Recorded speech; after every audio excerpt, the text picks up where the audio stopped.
Namaste friends, Sarvesham Swagatam. Today's shloka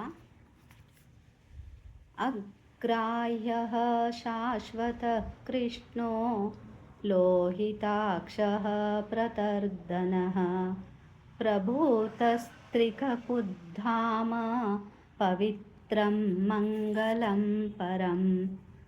Agrahyah, he is not understandable by our organs.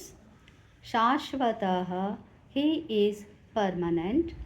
Krishna, who attracts everyone.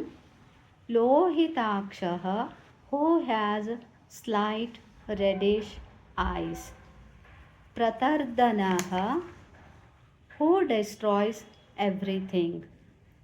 Prabhutah, he is the great wealth. Trikakudhamah, who has three lokas as his home. Shvetadvipa, Anantasana and Vaikuntha. Pavitraha, who is pure. Mangalam Param, he is most auspicious. Namavali.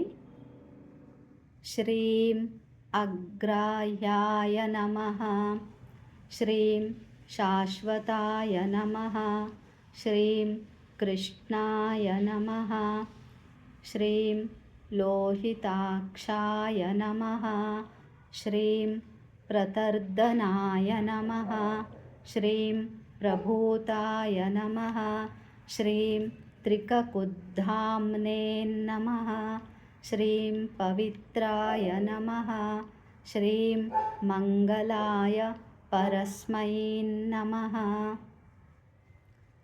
ನಮ್ಮ ಇಂದ್ರಿಯಗಳಿಗೆ ಅರ್ಥವಾಗದಂಥವನು, ಶಾಶ್ವತನಾದವನು, ಎಲ್ಲರನ್ನೂ ಆಕರ್ಷಿಸುವವನು, ತೆಳು ಕೆಂಪು ಬಣ್ಣದ ಕಣ್ಣುಳ್ಳವನು, ಎಲ್ಲವನ್ನೂ ನಾಶ ಮಾಡುವವನು, ಪರಿಪೂರ್ಣನಾದವನು, ಶ್ವೇತದ್ವೀಪ, ಅನಂತಾಸನ ಮತ್ತು ವೈಕುಂಠ ಎಂಬ ಮೂರು ಲೋಕಗಳನ್ನು ತನ್ನ ಮನೆಯಾಗಿ ಉಳ್ಳವನು.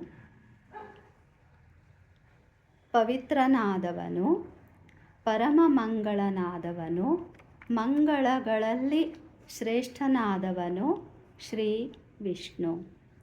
ಮೂರು ಲೋಕಗಳಲ್ಲಿ ಮೂರು ರೂಪದಿಂದ ಭಗವಂತನು ಇರುತ್ತಾನೆ. ಧನ್ಯವಾದ. Thank you.